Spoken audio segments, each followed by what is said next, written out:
Boas tardes, boas noites. Dando continuidade à leitura do capítulo 4 do livro Mecanismos da Mediunidade, de André Luiz, em que ele detalha a questão do pensamento, como a gente nas últimas semanas tem tratado do assunto, e nós paramos no conceito de indução mental. Indução é influência, né?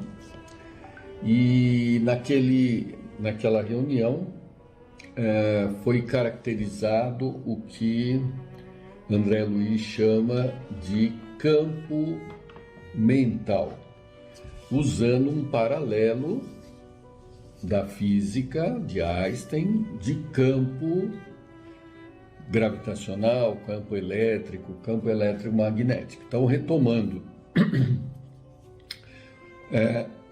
todo o corpo, por exemplo, esse grampeador, porque ele tem massa, ele tem em torno dele uma região de influência chamada campo. Como esse campo vem da massa, é chamado de campo gravitacional. Então, os objetos que estiverem próximos a ele, que também tem o seu próprio campo, quando um objeto entra no campo do outro, ele sofre uma força de, por exemplo, atração. É claro que a própria caneta tem o seu campo, então ela também exerce uma atração sobre o grampeador. Aí você vai falar assim, mas por que o grampeador não vai e bate na caneta? Porque entre eles, quando apoiado na mesa, que é para deixar livre, existe um atrito da mesa que impede que ele se bata. Mas se essa experiência for feita no espaço, longe de qualquer planeta, dentro de uma nave, por exemplo, dois corpos, eles tendem a se aproximar. Todos dois corpos, por conta do campo. Então vamos retomar. Um corpo, porque tem massa, em torno dele tem um campo gravitacional. Quando entra o outro corpo, ele sofre uma força porque ele está naquele campo. Então, uma força gravitacional. Corpos pequenos nós não percebemos isso, mas um corpo como a Terra, o planeta Terra, ele tem uma massa muito grande, então isso é visível, a influência desse campo. Em torno dele tem uma região de influência, campo gravitacional, de tal forma que todo corpo que entra nesse campo é atraído. A gente chama isso de peso.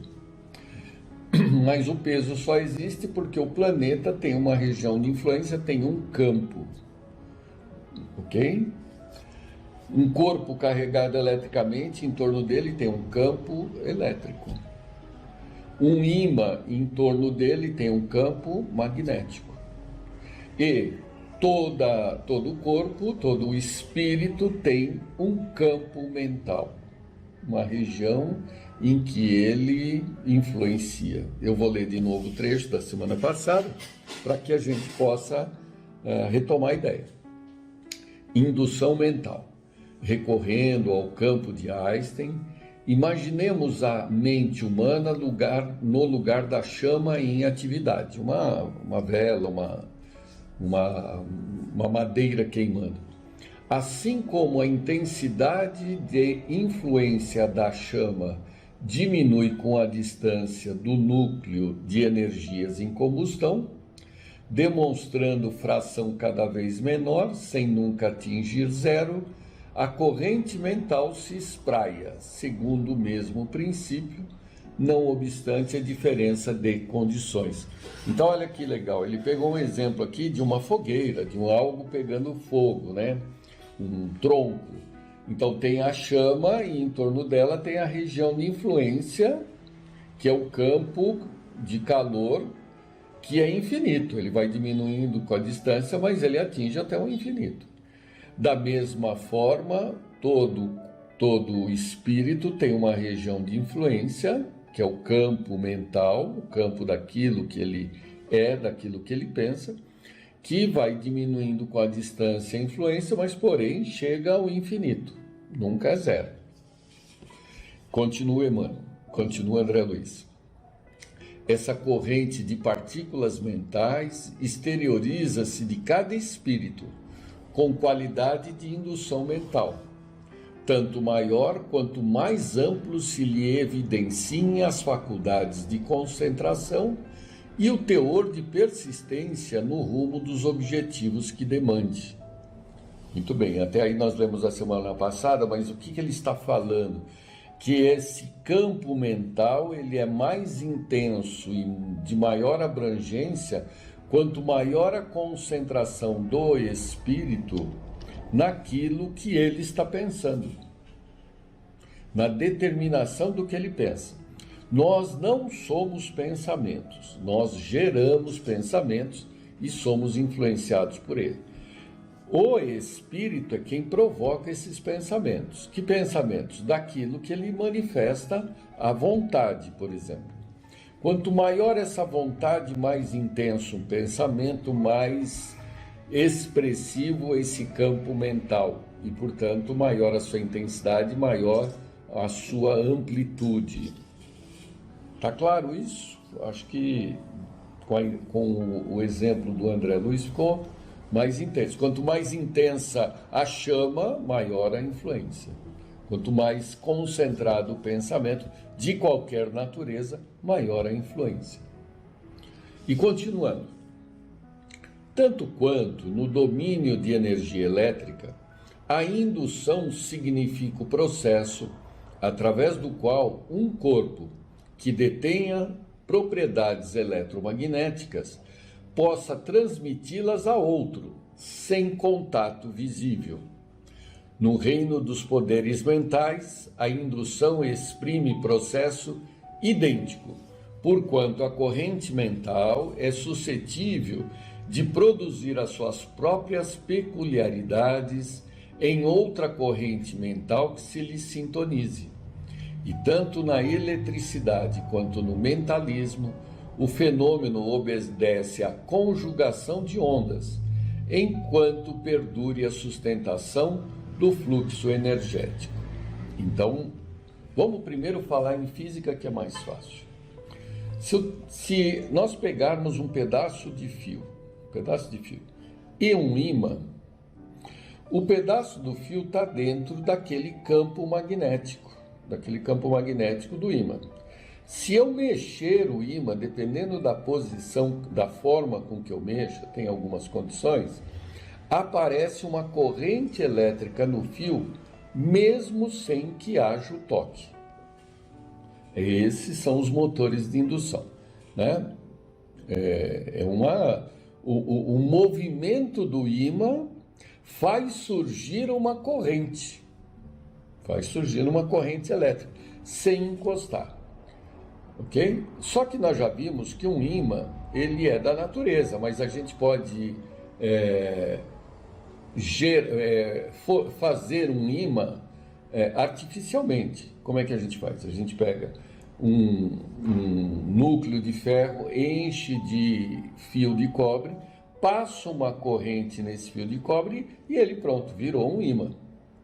E esse ímã aqui, ele vai provocar num outro fio que não está encostando uma corrente. Então, esta corrente é uma corrente de indução. Ele induziu a corrente elétrica no outro corpo. Esse campo aqui é chamado campo eletromagnético. Na época de Kardec não se conhecia com detalhes, só se conhecia o ímã. Então, esse campo em torno dele era chamado de campo magnético. Então, o campo magnético, né, é aquela influência à distância. A partir daí, Kardec e outros estudiosos da doutrina perceberam que pessoas exerciam influência sobre outras, influência mental. Então chamamos isso de magnetismo. Mas veja, não é magnetismo desta forma do ímã, porque é outra coisa.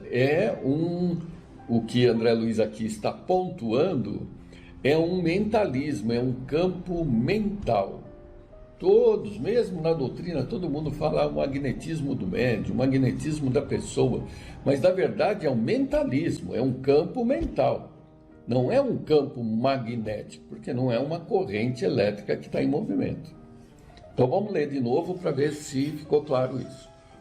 Tanto quanto no domínio da energia elétrica, a indução significa o processo através do qual um corpo que detenha propriedades eletromagnéticas pode transmiti-las a outro corpo sem contato visível. Até aqui, física. E aí ele continua.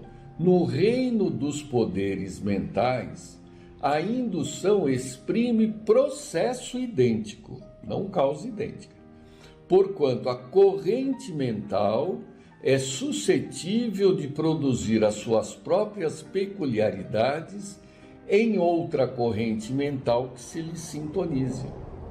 E tanto na eletricidade quanto no mentalismo, o fenômeno obedece à conjugação de ondas enquanto perdure a sustentação do fluxo energético. O que ele está falando? Enquanto passa a corrente elétrica aqui, passa a corrente elétrica no fiozinho que está à distância. Enquanto esse espírito está pensando naquele assunto, ele consegue, por indução, porque é uma onda, manter esse fenômeno de influência mental no outro. Ok? Porque é uma conjugação de pensamentos. É só uma pontuação, é só um esclarecimento para que a gente adeque as palavras, né? Então, brincando aqui, o magnetismo no médium, obviamente, não pode ser substituído por um pedaço de ímã. É a mesma palavra para exprimir coisas diferentes. Continuando, compreendemos assim perfeitamente que a matéria mental é um instrumento sutil da vontade, atuando nas formações da matéria física, gerando as motivações de prazer ou desgosto, alegria ou dor, otimismo ou desespero, que não se reduzem efetivamente a abstrações, por representarem turbilhões de forças em que a alma cria os seus próprios estados de mentação indutiva, atraindo para si mesma os agentes, por enquanto imponderáveis na terra, de luz ou sombra, vitória ou derrota, infortúnio ou felicidade. Então, legal. O que ele fala aqui é o seguinte, a gente costuma falar, eu tenho meus pensamentos, né? Eu estou pensando nisso. É verdade, né? Você está pensando, esse fenômeno, ele vem da mente, é uma fonte e ele provoca pensamentos, que são, você está gerando esses pensamentos por algum motivo qualquer íntimo lá, dentro das tuas solicitações. Esses pensamentos que você está gerando, eles representam o que você é ou o que você está pensando naquela hora. E ele, por ser um processo exteriorizante, ele se expande, ele influencia, ele induz outros espíritos, outras matérias, com base naquilo que ele está pensando. E se torna suscetível, se torna vulnerável a receber influenciações semelhantes a ele. Então, dentro dos exemplos que ele deu, que ele coloca aqui, gerando, então olha só, a matéria mental é o instrumento sutil da vontade, quer dizer, a vontade, a mente provoca, atuando nas formações da matéria física, essa influenciação ocorre modificando a matéria física, o pensamento modifica. Ah, mas sozinho? Vamos colocar assim, o teu pensamento provoca uma ação na mão que faz com que você lixe a mesa. Então você está alterando a matéria física. Eu não estou nem falando de modificação direta, né? O teu pensamento modificar um objeto, por exemplo, de lugar, né? Telecinesia, movimento. Não. O teu pensamento provoca uma ação na mão que você mexe o objeto. Pronto. Então, o pensamento atuando nas formações da matéria física é mais amplo do que o exemplo que eu dei, hein? Gerando as motivações de prazer ou desgosto, quer dizer, a fonte, o espírito provoca pensamentos dele lá, ele por motivação dele, alegria ou dor, otimismo ou desespero, que não se reduzem efetivamente às suas abstrações internas, mas representam um turbilhão de forças em que a alma cria seus próprios estados de mentação indutivo, atraindo para si, por indução mesma, os agentes semelhantes. Eu penso em dor, eu estou atraindo dor. Eu penso em alegria, estou atraindo alegria. Estou induzindo, vamos falar, não atraindo, né? Vamos falar em indução, induzindo, né? Então, você está alegre, você induz alegria. Você expande, você induz outras almas a sentir alegria. Se você sente tristeza, você induz outros à sua volta a ter pensamentos de tristeza. É claro que ele tem o direito de resistir, né? Ele resiste e pode até reverter, mas não. O primeiro passo, no caso, é você induzir aquilo que você está sentindo, né? É esse o mecanismo. E continua. Compreendemos assim perfeitamente. Isso eu já li. Ok, agora vamos para o parágrafo de formas pensamentos. Pelos princípios mentais que influenciam em todas as direções, encontramos a teleimentação e a reflexão comandando todos os fenômenos de associação, desde o acasalamento dos insetos até a comunhão dos espíritos superiores, cujo sistema de aglutinação nos é, por agora, defeso, quer dizer, proibido ao conhecimento, de difícil conhecimento. Olha só o que ele está falando aqui. São algumas colocações que mudam a forma de pensar. Vou ler de novo devagarinho. Pelos princípios mentais que influenciam, induzem em todas as direções, encontramos a teleimentação. O que é a teleimentação? É exatamente isso, né? É a indução que se faz e a reflexão, comandando todos os fenômenos de associação. O fenômeno de associação é ou repulsão ou atração. Repelimos alguém pela forma de pensar, atraímos alguém pela forma de pensar. Desde o acasalamento dos insetos até a comunhão dos espíritos superiores, cujo sistema de aglutinação nos é, por agora, impedido ao conhecimento. Como assim dos insetos? Eu não entendi, Zé. É mais ou menos assim.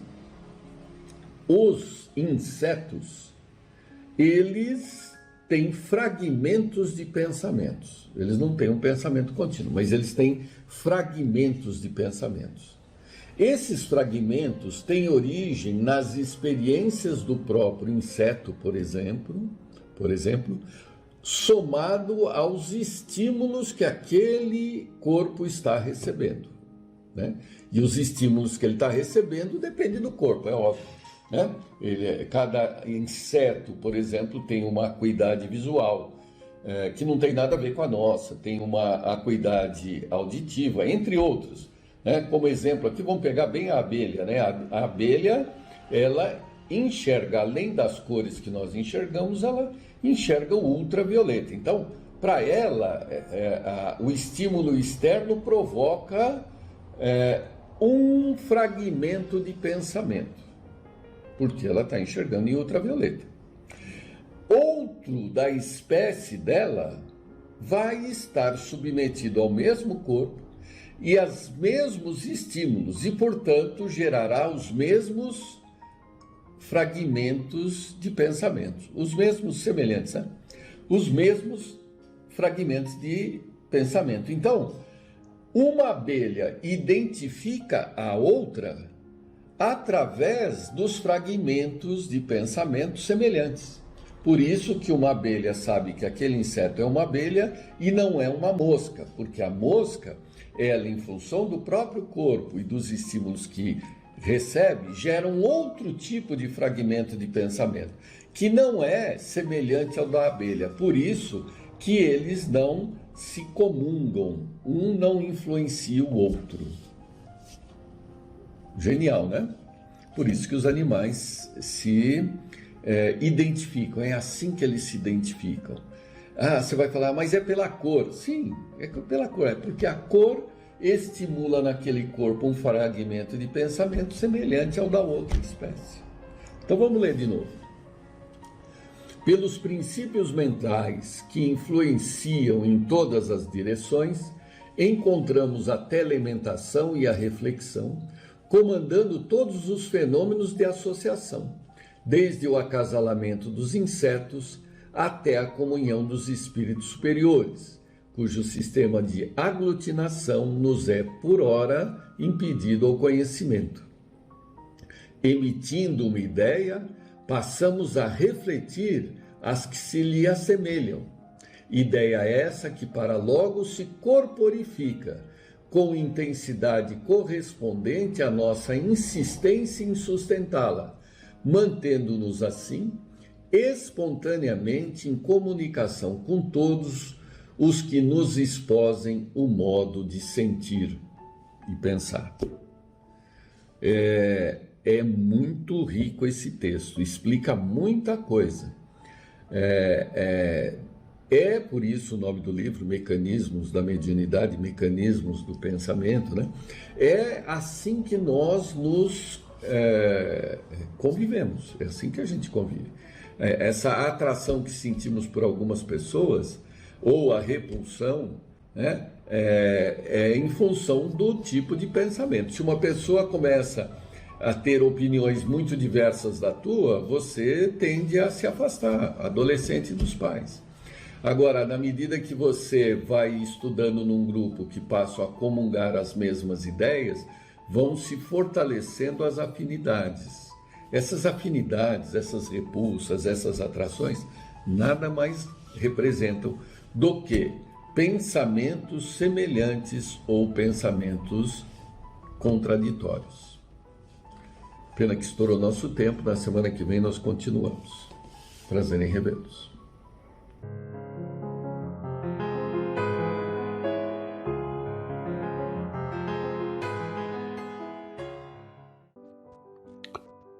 Olá, como vão todos? Espero que todos estejam bem, que todos estejam em paz, que todos estejam com saúde.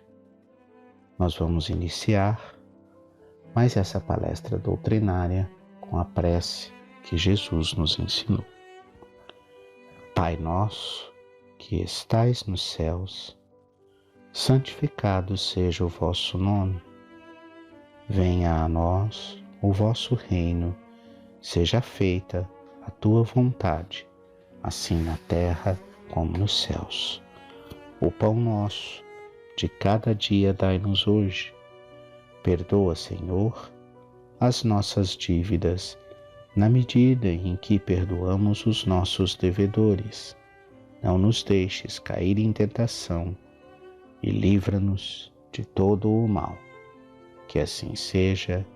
Graças a Deus e a Jesus.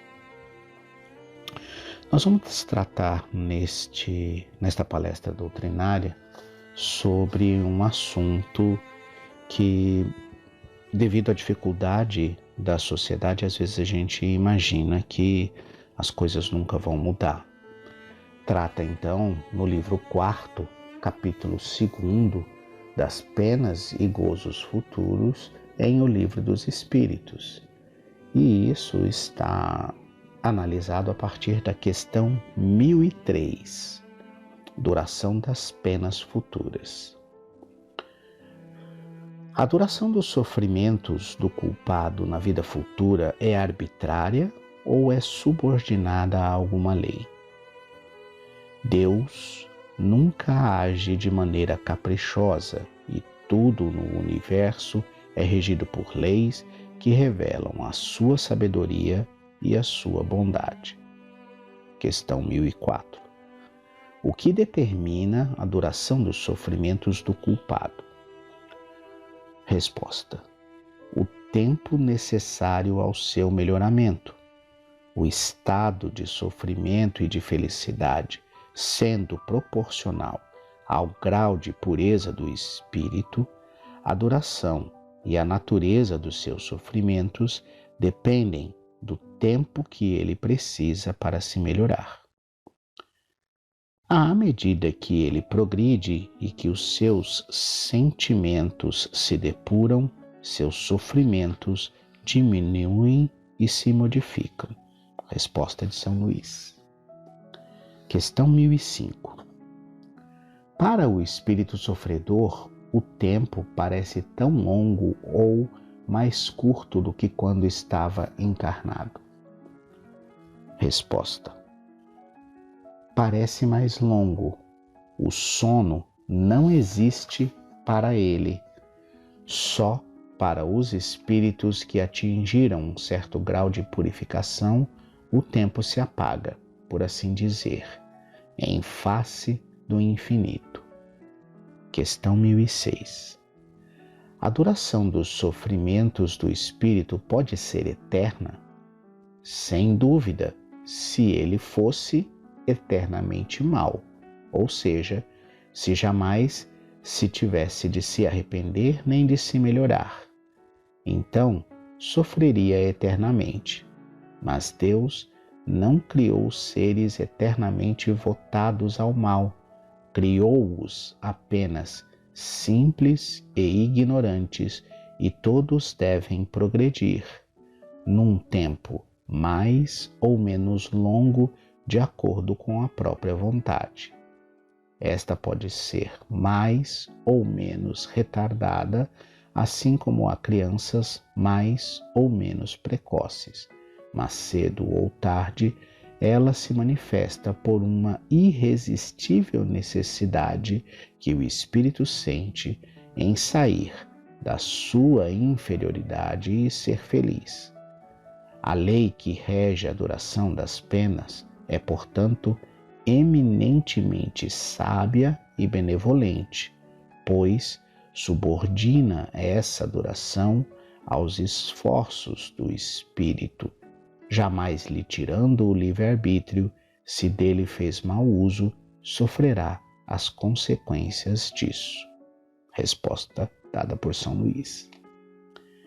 E questão 1007. Há espíritos que jamais se arrependem?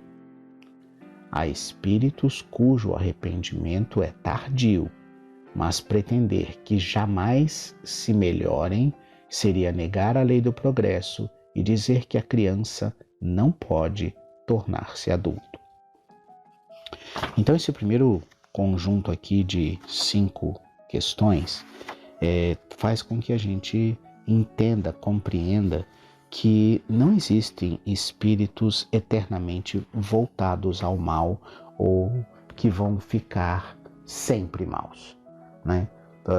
É preciso entender que quando a gente fala de eternidade, nós estamos falando de longos períodos de tempo. E, como ele mesmo disse nas respostas, os espíritos, depois de algum desenvolvimento e que já estão bastante depurados, eles não entendem mais o tempo como a gente entende e nem percebem, nem sentem o tempo como a gente sente. Então, quanto mais materializado é a gente, quanto mais arraigado a matéria somos, mais a gente tem essa sensação de tempo, essa sensação de duração do tempo e de duração das coisas. Quanto mais libertos da matéria e mais evoluídos nós nos tornamos, menos a gente tem essa sensação de tempo e menos a gente percebe essa duração. Então, quando você pensa que o Espírito diz, eu estou eternamente sofrendo, vou sofrer eternamente, a minha pena é eterna, ela nunca vai terminar, ou quando as religiões ensinam essas questões de penas eternas, que o Espírito vai sofrer eternamente ou vai ficar eternamente no sofrimento e na dor e na dificuldade, é esse conceito de tempo tão longo para nós, para nossa percepção, que nos parece uma eternidade. Não o conceito de que a eternidade ao pé da letra, do jeito que a gente pensa que é um tempo sem fim, ela vai existir para o espírito sofrendo. Porque Deus não nos criou para sofrer, Deus nos criou para progredir. A outra coisa é que, se Deus nos criou para progredir e nós ficássemos eternamente na mesma posição, nós não estaríamos progredindo, né? Então, seria a negação da lei do progresso, que é o que ele diz em uma das respostas, é o que São Luís diz em uma das respostas. Se nós progredimos, se nós juntamos conhecimento e experiência a cada determinado período de tempo, não tem como a gente não mudar, não tem como a gente não diferenciar uma coisa da outra, né? O que nos faz sofrer é a nossa vontade de fazer o mal. Essa mesma vontade pode ser direcionada para fazer o bem. Então, o que faz um espírito sofrer? Enquanto ele está maquinando um processo de vingança, de destruição daquele que é inimigo dele, enquanto ele está rodando na mente dele todas as maldades que o egoísmo e o orgulho podem engendrar no cérebro, ele vai sofrer, ele vai ter dificuldades, né? E quanto mais ele se prender a essa situação, maior vai ser essa eternidade relativa de sofrimento que ele tem.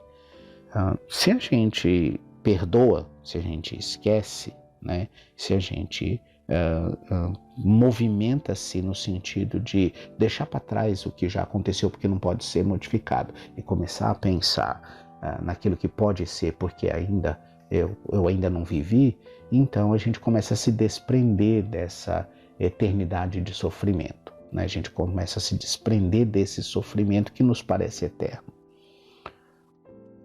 Como é que isso se faz? Desde que somos criados simples e ignorantes, nós adquirimos experiências. Não tem como eu me relacionar com a criação, não tem como eu me relacionar com o universo, não tem como eu me relacionar com outros espíritos criados sem adquirir experiências. Aqui não estamos nem questionando se a experiência é boa ou ruim, se a experiência traz boas memórias ou não, mas a experiência fica gravada na memória. Então, por exemplo, se eu, nunca comi morango, estou num planeta onde os morangos, numa região do planeta onde os morangos estão em abundância, de alguma maneira eu vou experimentar morango, e essa memória de experimentar o morango, de ter o sabor do morango na cabeça, de saber que morango é um alimento, de saber que eu posso comer um morango, ela fica no espírito, né? Ela fica tanto na memória física quanto na memória espiritual. Numa próxima encarnação, só de ver uma coisa que parece uma fruta, mesmo que a recordação não seja do morango, mas na hora que eu ver uma maçã, ou na hora que eu ver uma ameixa, ou na hora que eu ver uma uva, eu vou me lembrar de que aquele tipo de fruta, de que aquele tipo de árvore, de que aquele tipo de vegetal serve para comer. Então é nesse sentido que eu não retrogrado. Eu não vou precisar aprender de novo que eu posso comer vegetais ou que eu posso comer frutas. Eu já aprendi isso, então eu estou sempre indo para frente. Essa lei do progresso, ela faz com que eu aprenda com os meus erros. Então, se eu fiz mal a alguém e eu sofro, e eu paro de querer mal a essa pessoa e eu paro de sofrer, essa experiência e essa recordação vai se registrando no meu espírito, e ao longo do tempo eu vou desenvolvendo esse conceito, essa ideia e essa experiência de que o mal traz o mal e que o bem traz o bem. Então, não tem como eu evitar esse progresso, porque a partir da experiência eu registro isso na minha memória. Então a minha memória, que antes não tinha nada, passa a ter alguma coisa, e isso é um progresso, isso é alguma coisa de diferente. Nesse sentido, não tem uma pena eterna, porque enquanto está sofrendo, o espírito não quer sofrer. Sofrer não é uma escolha natural para o espírito. Quem é que gosta de dor? Ninguém gosta de dor. Quem é que gosta de sofrimento? Ninguém gosta de sofrimento. Não importa quão duro, quão mal, quão perverso, quão terrível eu sou, eu não gosto do sofrimento. Então, muitas vezes eu vou reagir com essa maldade, com esse egoísmo, com esse orgulho ferido, porque eu não quero sofrer. Não é porque eu estou sentindo prazer naquilo, né? E essa dificuldade, dificuldade de compreensão do que é que me faz ir para frente ou não, é que nos impulsiona a buscar essa felicidade. Como ele diz aqui nas respostas, né? O espírito, ele é criado para buscar por essa felicidade, para buscar por essa sensação de feliz. Nesse sentido, eu vou estar sempre tentando, né? E aí as experiências vão me mostrando o que dá certo e o que dá errado. Se eu estou sofrendo por um longo período, esse sofrimento dobra, né? Ele quebra o meu ímpeto, ele dobra o meu orgulho, eu não quero mais continuar. Então eu falo assim, eu preciso fazer alguma coisa diferente. Talvez eu nem saiba o que é que eu tenho que fazer diferente, mas eu sei que fazendo o que eu sempre fiz, eu estou sofrendo. É nesse sentido que não há um espírito que vai ser eternamente mal, porque ele vai adquirindo experiência, mesmo que a contragosto, de que o mal traz para ele sofrimento, né? Então ele, por mais desejo que ele tenha de fazer o mal para outra pessoa, de se vingar da outra pessoa, cada vez que ele faz isso, ele tem duas frustrações. A primeira, que ele não consegue destruir quem ele quer destruir. Normalmente a vingança está relacionada a destruir, né? Só quem destrói ou só quem cria é Deus. Então ele não consegue destruir o ser que ele odeia, por mais mal que ele faça para esse ser. Ele não consegue destruir esse ser. E isso o frustra. Essa é a primeira coisa. A segunda coisa é que isso não traz para ele nenhuma sensação de satisfação. Pelo contrário, traz mais sofrimento. Então ele, duplamente frustrado, ele vai, mesmo que seja pensando o que é que eu posso fazer para chegar no meu objetivo, que é destruir o outro, ele vai mudar de caminho. E na mudança de caminho, ele vai aprender com as novas experiências, vai progredir com as novas experiências e vai chegar a um tempo em que ele vai mudar de pensamento. Então não existe um espírito que vai ficar eternamente mal, né? Não, por mais difícil que seja o criminoso, por mais mal que ele possa nos parecer, ele não vai ser assim eternamente. Então essa é, para mim, a principal questão aqui nessa coisa do penas e gozos, né? Questão 1008. A duração das penas depende sempre da vontade do espírito, não existindo aquelas que lhe são impostas por um tempo determinado? Sim, há penas que lhe podem ser impostas por determinado tempo, mas Deus, que não desejava senão o bem de suas criaturas, aceita sempre o arrependimento e o desejo de se melhorar. Nunca é estéril. Então, quando a pessoa ela quer se melhorar, sempre ela vai ter algum tipo de fruto, ela vai ter algum tipo de progresso. E existem penas que são impostas no sentido de que a pessoa, momentaneamente, ela não tem escolha, ela tem que passar por aquilo que ela precisa passar, até para benefício dela própria, né? Então, por exemplo, se eu enquanto criança eu não tomo cuidado e pego uma gripe, por exemplo, né? A pena imposta para mim é o tratamento da gripe, né? Da mesma forma, um espírito que tem doenças da alma, existem momentos em que os médicos espirituais, aqueles que sabem mais do que ele e que conhecem como recolocar ele no equilíbrio espiritual, vão impor para ele um remédio. Fala para ele, ó, é esse aqui que é o caminho que você vai seguir, porque você precisa parar de fazer o que você está fazendo, porque isso está te fazendo muito mal, né?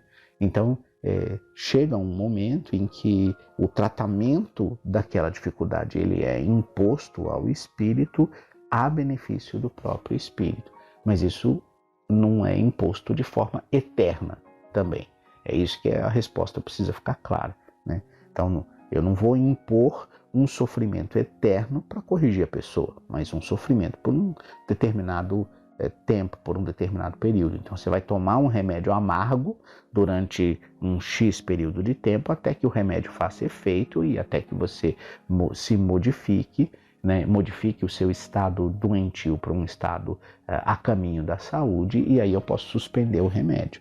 Então, é nesse sentido que a gente precisa ter muito claro que não existem penas eternas, né? Que não existe um espírito que vai ser eternamente mal, um criminoso que vai ser eternamente um criminoso, alguém que vai nascer sempre mal, não importa quantas encarnações ele passe, né?